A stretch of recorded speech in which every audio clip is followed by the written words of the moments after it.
সুপ্রিয় সম্মানিত খামারি ভাই ও বোনেরা, আশা করি সকলেই ভালো আছেন। বরাবরের মতন আরও একটি নতুন ভিডিওতে আপনাদেরকে স্বাগতম। ভিডিওতে আপনারা দেখতে পারতেছেন তারা বাইং মাছের পানা। ভিউয়ার্স, আপনারা চাইলে এই মাছগুলো কোনো খাবার ছাড়াই চাষ করতে পারবেন। তারা বাইং মাছে রয়েছে প্রচুর লাভ, কারণ এই মাছগুলোর বাজারে রয়েছে প্রচুর চাহিদা। তো আপনারা যারা উন্নত মানের তারা বাইং মাছের পানা চাষ করতে চান এবং নদী থেকে সংগ্রহ করা এই মাছের পানা আপনারা যদি নিতে চান, তাহলে আমাদের সাথে যোগাযোগ করে মাছগুলো সংগ্রহ করতে পারবেন। দেখেন, এই মাছগুলো আমরা পিস হিসাবে বিক্রি করতেছি। আপনারা যদি এই মাছগুলি চাষ করেন, কোনো খাবার দিতে হবে না। এই মাছগুলো খাবার ছাড়াই চাষ করতে পারবেন, যে কোনো পুকুরে এবং জলাশয়ে খুব সহজেই চাষ করতে পারবেন। তো যারা নিতে চান তারা আমাদের সাথে যোগাযোগ করেন। আমাদের সাথে যোগাযোগ করবার জন্য আমাদের ভিডিও ডেসক্রিপশন বক্সে আমাদের ফোন নাম্বার দেওয়া আছে, এবং আপনি চাইলে সরাসরি আমাদের ঠিকানা এসেও নিতে পারবেন।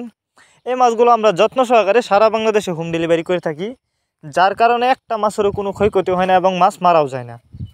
এই মাছগুলো আপনারা যদি চাষ করেন, অল্প কিছুদিন চাষ করে এই মাছগুলো বাজারজাত করতে পারবেন, কারণ তারা বাইং মাছের পানা কিন্তু দ্রুত বড় হয়, যে কারণে কিন্তু চাষ করে বেশি লাভবান হওয়া যায়। তো আপনারা যদি নিতে চান আমাদের সাথে যোগাযোগ করুন। আমরা বাংলা কাপ জাতীয় মাছ থেকে শুরু করে ক্যাটফিশ জাতীয় মাছের চারা ও রেণু পোনা সর্বোচ্চ কম দামে সংগ্রহ করতে পারবেন।